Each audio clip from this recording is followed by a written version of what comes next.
방금 보신 이 영상은 배우 지진희 씨의 삶을 보여주고 있습니다. 그는 중학교 때 신체 검사를 했는데 혈액형이 A라고 나온 거예요.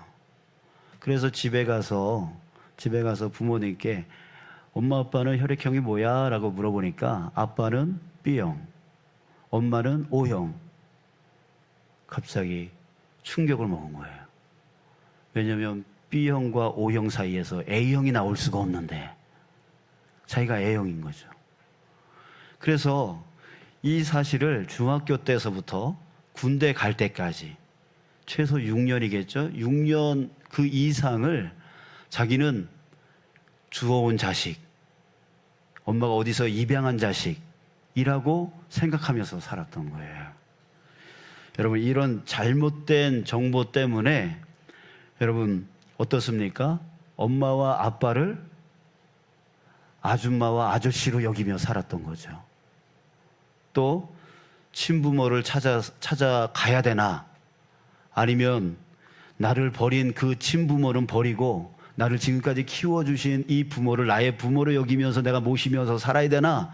이 고민을 했던 거예요. 또 거기다가 엄마인데 그 아줌마라고 생각했던 그 엄마한테 막 혼이 날 때, 매를 맞을 때, 맞아, 이 엄마가 계모니까 계모니까 나를 이렇게 때리는구나 라고 하면서 더 상처를 입었다는 거예요. 자, 그러다가 군대 가서 다시 신체 검사를 했는데 뭐가 나왔어요? B형. 그래가지고 그때서야 비로소 자기가 A형이 아니라 B형이다라고 하는 사실을 알고 이제 아줌마가 엄마가 되고 아저씨가 아빠가 되어진 거죠. 여러분, 지진희 씨가 이 사실을 알게 된 후에 어떤 삶을 살 수 있게 됐을까요? 오해로 인한 그 잘못된 삶, 또 잘못된 상처가 사라졌을 거예요. 사라졌을 거예요. 이제는 내 아빠, 엄마 안에서 온전히 살아갈 수 있었을 거란 말이에요. 자, 사랑하는 여러분, 자기 정체성, 자기가 누구인가, 자기가 어떤 사람인가라고 하는 것, 이것을 아는 것, 이 아는 것이 자신의 삶을 좌우한다는 겁니다. 어떤 사람은 자신이 굉장히 못생겼다라고 생각하는 사람이 있어요. 또 어떤 사람들은 자기가 아주 무능력한 사람이다라고 생각하는 사람이 있고, 또 어떤 사람들은요, 자신이 모든 걸 책임져야 한다라고 하는 생각으로 사시는 분들이 계세요. 뭐 이외에도 많은 분들이 계시는데 왜 이런 생각을 할까요? 왜 이런 생각을 할까요? 여러분, 그 이유는 뭐냐면 아까 배우 지진희 씨도 잘못된 정보를 알게 된 거잖아요. 그런 것처럼 어렸을 때서부터 이 머릿속에 잘못된 정보가 입력이 되어진 거죠. 누구로부터? 부모님으로부터, 형제로부터, 또 살아오면서 만났던 그 주변의 사람들로부터 끊임없이 잘못된 정보가 입력이 되어지는 거죠. 야, 너는 왜 그렇게 못생겼니? 야, 너는 나 안 닮았어. 너 아빠 닮았어. 너 엄마 닮았어. 끊임없이 그 못생긴 것을 갖고 아빠 닮았다, 엄마 닮았다. 우리 서장훈 씨가 그랬대잖아요. 그랬대잖아요. 부모가 서로 얘는 나 안 닮았어라고 싸우다가 울었대요. 어떻게 부모가 이럴 수가 있어 하면서. 자, 여러분, 그래요. 잘못된 정보를 계속 집어넣어요. 너는 무능력해, 너는 그거밖에 못하니, 계속 부모가 자녀들에게 그 얘기를 해주면 이 아이는 어떤 사람이 되어지냐면, 나는 무능력해, 나는 무식해, 나는 아무것도 할 수 없어. 그 잘못된 정보가 그 아이의 삶을 완전히 망쳐버리게 만든다는 거예요. 또 여기 장남이신 분 계시죠? 또 장녀이신 분들 계시죠? 부모님이 뭐라 그랬어요? 너는 우리 집안의 장남이야. 우리 집안의 장녀야. 그러니까 우리 집안을 네가 일으켜야 돼. 네가 세워야 돼. 네가 든든하게 서야 돼. 막 하면서 그 가정의 그 무거운 짐을 다 그 장남 장녀에게 다 맡깁니다. 근데 이분들이 그 잘못된 정보, 자기가 다 책임져야 된다라고 하는 그 생각, 정보 때문에 무거운 짐을 갖고 평생을 살아가게 되어지는 거예요. 뭔 일만 있으면 자기가 해결해야 되는 것처럼, 자기가 해결하지 않아도 되는 건데도 불구하고 그것이 해결되기까지 정말 안심하지 않게 되어지는 그 잘못된 삶을 살아가게 되어지는, 이게 뭐 때문이라고요? 잘못된 정보.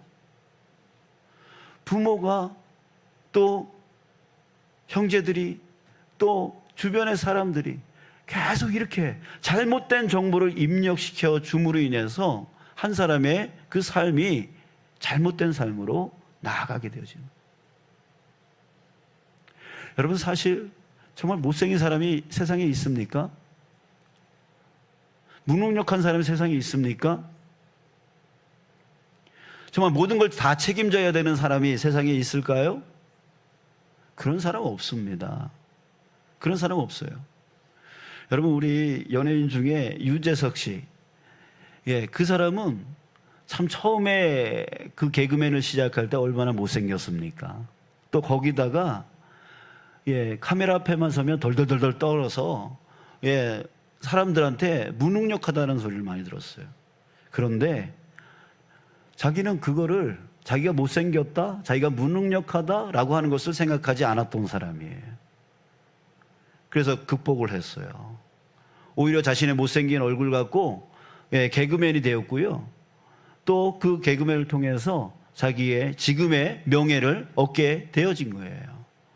자기는 자기의 그 부족하다라고 사람들이 말하는 걸 갖고, 그걸 갖고 사용하여서 더 큰 인물이 되어졌던 사람입니다. 지금 어느 누구도 유재석 씨를 못생겼다라고 말하는 사람은 없어요. 자, 여러분, 세상에 못생긴 사람은 없습니다. 세상에 무능력한 사람은 없습니다. 세상에 모든 걸 다 책임져야 되는 사람은 없습니다. 근데 그것이 잘못 입력되어짐으로 인해서 자기가 정말 그런 사람인 줄 알고 그렇게 살아가는 거죠. 독수리 알이 이제 어떻게 해서 닭이 품게 되었어요. 그래서 닭이 품어서 부화되었습니다. 독수리 새끼는 이게 닭이 자기 엄마인 줄 알면서 컸어요. 또 병아리들이 자기 형제인 줄 알고 컸습니다. 다 성장한 후에 그는 자기가 닭인 줄 알고 살아갔습니다. 어느 날 하늘을 보니까 독수리 한 마리가 쫙 날아갑니다. 그때에 그는 생각합니다. 야, 너무 멋지다. 나도 저 독수리처럼 하늘을 좀 날면 얼마나 좋을까 라고 생각을 했다는 거예요. 그러면서 다시 땅을 보고 모이를 쪼아 먹었다고 하는 거예요. 사랑하는 여러분, 우리는 자기 자신이 누구인 줄 알아야 됩니다. 아는 만큼 또 아는 대로 자신의 인생을 살아갈 수 있기 때문입니다. 자, 여러분들에게 묻겠습니다. 여러분들은 누구입니까? 여러분들은 누구입니까? 오늘 말씀이 우리에게 그것을 알려주고 있습니다. 우리 1절 볼까요? 그러므로 너희가 그리스도와 함께 다시 살리심을 받았으면 이라고 말씀이 시작되어집니다. 우리가 누구라고 해요? 그리스도와 함께 다시 살리심을 받은 자라고 하는 거예요. 다시 살리심을 받았다라고 하는 건 무슨 뜻입니까? 이전에 죽었다는 거예요. 죽어야지만 다시 사는 거잖아요. 그래서 이전의 삶은 다 죽었다는 거죠. 그래서 그리스도 안에서 다시 살리심을 받은 존재다라고 하는 거예요. 자, 이것을 고린도후서 5장 17절에서 우리에게 말해주고 있습니다. 그런즉 누구든지 그리스도 안에 있으면 뭐다? 잘 아시네요. 여러분들이 누구인지 잘 아시네요. 새로운 피조물이라.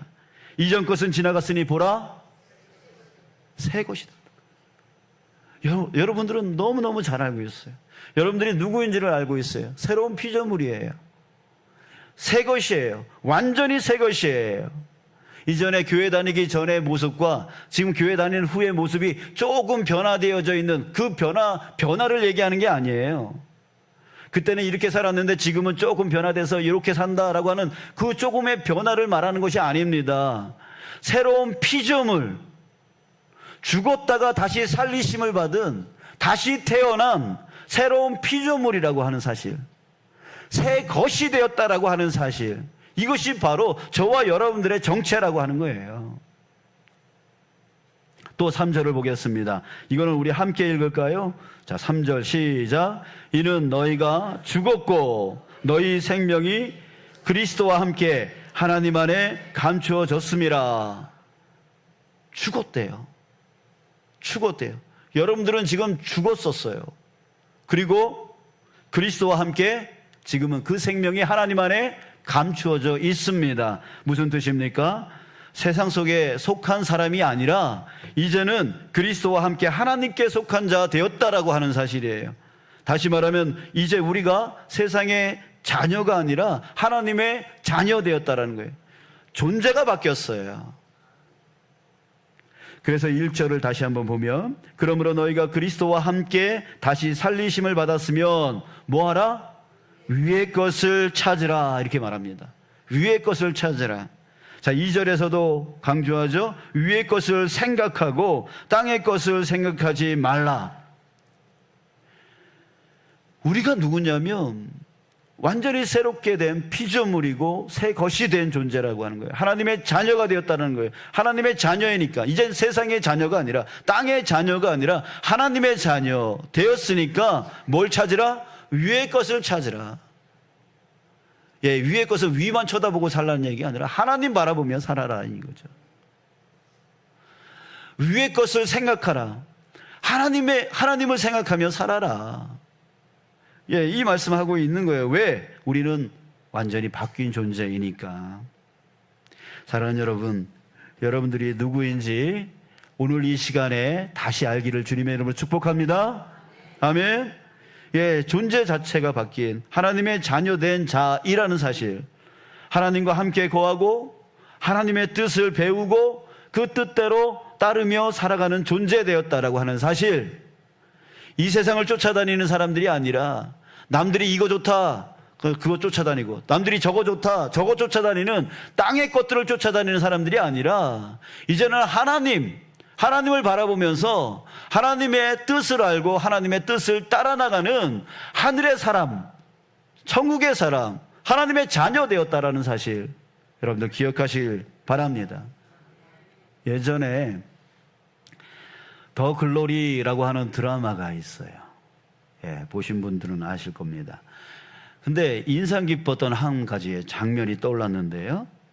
예, 학생 때 학폭에 가담했던 어떤 한 여자가 나중에 성인이 되어서 교회를 다닙니다.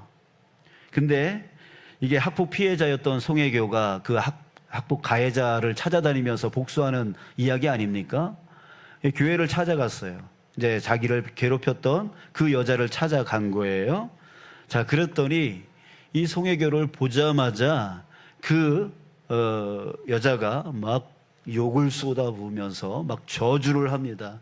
하나님이 말이야 너를 말이야 저주할 거고 막 이럽니다. 자, 여러분, 언어는 교회 언어를 씁니다. 뭐 하나님이 어떻고 은혜가 어떻고 막 이렇게 막 언어를 씁니다. 여러분, 그렇게 교회 언어를 쓴다고 해서 여러분 정말 하나님의 자녀입니까? 아니죠. 예, 그 모습은 예전에 학폭을 저질렀던 모습 그대로였어요. 언어는 교회에서 사용하는 언어를 쓰고 있지만 그 모습은 옛날 학생 때에 그 아이들을 괴롭혔던 그 학폭의 모습 그대로였다라고 하는 거예요. 막 욕을 퍼붓고 저주를 퍼붓고 막 이러고 있는 거죠. 자, 여러분, 우리는 옛모습은 그대로 있고 그 위에 교인으로 치장한 그런 사람들이 아닙니다. 그런 사람들이 아니에요. 10절을 볼까요? 새 사람을 입었으니 이는 자기를 창조하신 이의 형상을 따라 지식에까지 새롭게 하심을 입은 자니라. 여기서 지식에까지 새롭게 하심을 입은 자다라고 말하고 있는데, 지식이라고 하는 것은 헬라어 의미를 보면 인식이라고 하는 뜻입니다. 자, 그러니까 지식에까지 새롭게 하심을 입었다라고 하는 것은 뭐냐면 겉만 바뀌는 것을 얘기하는 게 아니라 내면의 인식까지도, 우리의 생각과 행동의 근원적인 부분, 그 인식의 부분까지도 완전히 바뀐 것을 얘기한다는 거예요. 그러니까 하나님, 예수님, 은혜, 구원, 찬양, 사랑 뭐 이런 말들을 많이 쓴다고 해서 하나님의 자녀가 된 게 아니에요. 하나님의 자녀는 어떤 사람입니까? 내 내면의 인식 자체가 완전히 바뀌어버리는 거예요. 그래서 새로운 피조물이라고 하는 거예요. 그래서 새 것이 되었다라고 말하고 있는 것이죠. 옛 모습이 완전히 예수 그리스도와 함께 완전히 죽어버리고 완전히 새롭게 예수 그리스도와 함께 다시 살아난 그 존재, 그 존재가 바로 여러분들입니다. 또 우리는 존재만 바뀌는 게 아니라 우리의 미래도 바뀌었습니다. 4절 보니까 우리 생명이신 그리스도께서 나타나실 그때에 너희도 그와 함께 영광 중에 나타나리라. 이 영광이 무엇입니까? 바로 우리가 기대하고 고대하는 하나님 나라, 바로 천국이죠. 천국이죠. 우리의 미래가 바뀌어 버렸어요. 지옥에서 천국으로 우리의 미래가 완전히 바뀌었다라는 사실. 사랑하는 여러분, 여러분이 지금 여러분 자신이 어떤 사람이 되어 있는가를 생각하십시오. 그냥 생각하지 마시고 깊이 생각하십시오. 내가 지금 어떤 존재가 되어 있는가? 어떤 사람이 되어 있는가? 내 미래는 어떤 사람이 될 것인가에 대해서 다시 한번 깊이 생각하세요. 깊이 생각. 그저 교회 다니는 사람, 이런 사람으로 생각하지 마시고 내 존재가 지금 어떤 존재가 되었는가를 깊이 생각해 보시라는 거예요. 그래야지만 우리는 그에 합당한 삶을 살 수 있게 되어집니다. 여러분, 배우 지진희 씨는 잘못된 정보 때문에 6년 이상을 잘못된 삶을 살았습니다. 또 자기가 닭이라고 생각했던 독수리도 자신의 그 잘못된 정보 때문에 독수리처럼 독수리가 합당하게 해야 될 그 하늘을 날아다니며 호령하는 그런 독수리의 삶을 살지 못하고 그저 다시 땅을 쳐다보며 모이를 쪼아먹는 닭처럼 사는 인생이 될 수밖에 없어요. 여러분, 우리도 그러면 안 되는 거죠. 우리도 그들과 같이 그렇게 살면 안 되는 거예요. 여러분, 우리가 누구냐면 바로 한량없는 하나님의 그 사랑, 자신의 독생자까지도 아끼지 아니하는 하나님의 그 큰 사랑을 입은 자들입니다. 그리고 그 아들 예수 그리스도께서 자신의 생명까지 아끼지 아니하시며 우리를 대신하여 희생해 주심으로 인하여 하나님의 자녀 삼은 존재가 되었다는 사실을 여러분 기억하셔야 됩니다. 그렇기 때문에 여러분들이 바로 이 자리에 있는 것을 값으로 따진다면 여러분들은 정말 값으로 도저히 따질 수 없는 그런 값진 자들이라는 거예요. 우리 옆 사람에게 다시 한번 선포해 줍시다. 당신은 보배로운 자입니다. 존귀한 자입니다. 왜 그렇습니까? 아유, 난 얼굴도 못생기고, 아유, 난 능력도 없고, 아유, 난 이런 사람인데 뭔 보배롭다는 거예요. 아니요. 여러분, 자신의 존재에 대해서 깊이 생각하지 않은 사람들이 바로 그런 말을 합니다. 여러분들 자신을 깊이 생각해 본다면 여러분들은 정말 하나님의 그 놀라운 사랑을 입은 자들이고 예수님의 그 놀라운 희생의 사랑을 받은 자들이에요. 그래서 그 희생의 값으로 여러분들이 지금 된 존재들이라는 것, 사실 여러분들 이것을 깊이 생각해 보셔야 됩니다. 그래서 그에 합당한 삶을 살아가야 되는 것이죠. 그에 합당한 삶은 어떤 삶입니까? 바로 5절부터 말해주고 있습니다. 5절, 그러므로 땅에 있는 지체를 죽이라. 곧 음란과 부정과 사욕과 악한 정욕과 탐심이니 탐심은 우상 숭배니라. 6절을 보십시오. 이것들로 말미암아 하나님의 진노가 임하느니라. 여러분, 우리의 삶을 돌아볼 때 왜 이렇게 힘든가? 왜 이렇게 하나님의 진노 가운데 있는가? 다시 한번 생각해 볼 수 있겠죠? 자, 또 8절을 보겠습니다. 이제는 너희가 이 모든 것을 벗어버리라. 곧 분함과 노여움과 악의와 비방과 너희 입에 부끄러운 말이라. 9절까지 너희가 서로 거짓말을 하지 말라. 자, 여러분,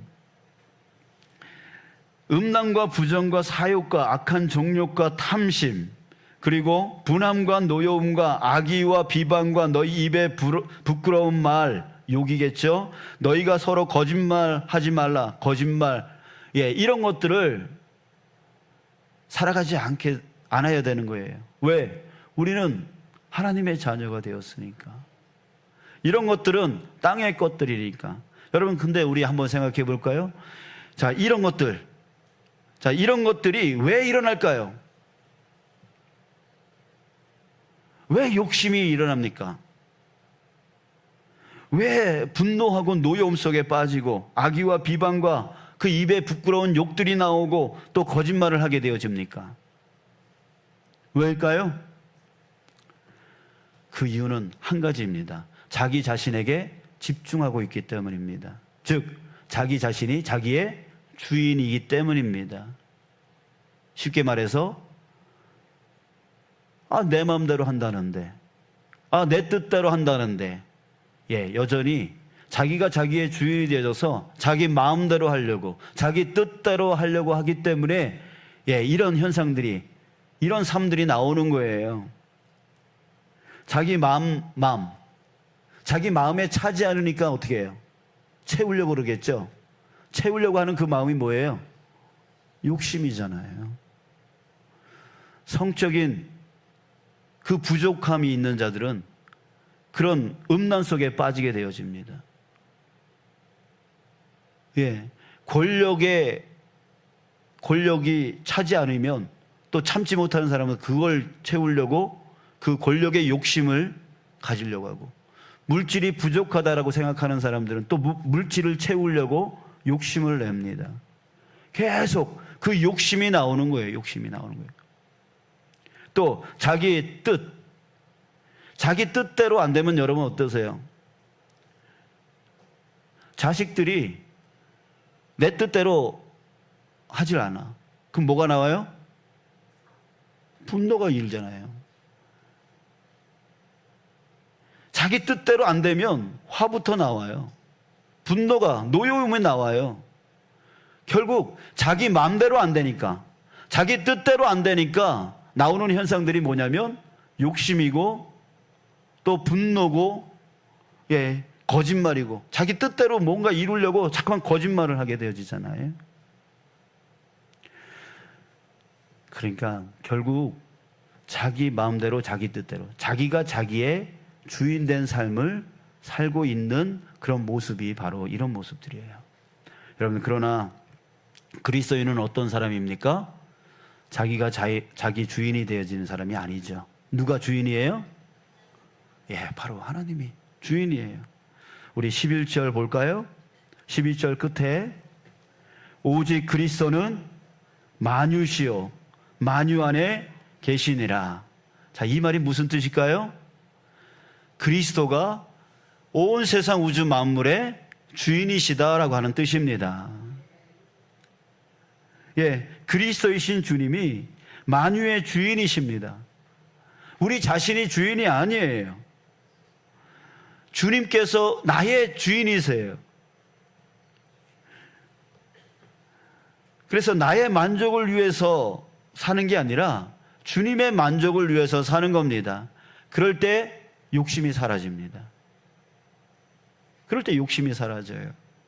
또 나의 뜻을 위해 살지 아니하고 주님의 뜻을 위해 삽니다. 이럴 때에 분노가 사라집니다. 노여움이 사라집니다. 거짓말할 필요가 없는 거죠. 남을 비방할 필요도 없는 거예요. 왜? 주님이, 주인 대신 주님이 끌고 가는 거니까. 그분이 전능하시고, 그분이 전지하시고, 그분이 사랑하시고 성실하게 이행하시는 그런 주님이시니까 그 주님이 이끌어가는 대로 나는 따르고 순종할 뿐이지 분노할 필요가 없는 거예요. 거짓말할 필요도 없는 거예요. 그러니까 여러분, 주인이 바뀐 삶, 이게 바로 그리스도인인 거예요. 하나님의 자녀가 어떤 사람이에요? 주인이 바뀐 삶. 그래서 완전히 새로운 피조물이 되었다, 새 것이 되었다. 이 뜻은 뭐냐면, 한마디로 말하면 주인이 바뀌었다라고 하는 뜻입니다. 내가 나의 주인이었는데 주님이 이제 나의 주인이 되어져서 주님 마음대로, 주님 뜻대로 내가 살겠다라고 하는 사람이 바로 그리스도인인 거예요. 그에 합당한 삶이 어떤 삶인지 여러분, 우리가 깨닫고 그에 따라 살아가는 저와 여러분들 되시길 주님의 이름으로 축복합니다. 우리 입술로 한번 고백합시다. 저를 따라합니다. 주님이 나의 주인이시다. 한 번 더요. 주님이 나의 주인이시다. 예, 이제는 내 마음에 차지 않는다고, 내 뜻에 차지 않는다고 살아가는 우리가 아니라 이제는 나보다 주님의 마음이 무엇인지, 주님의 뜻이 무엇인지 먼저 살필 줄 아는, 그래서 그에 합당한 삶을 살아가는 저와 여러분들, 우리 모두가 되어지기를 주님의 이름으로 축복합니다.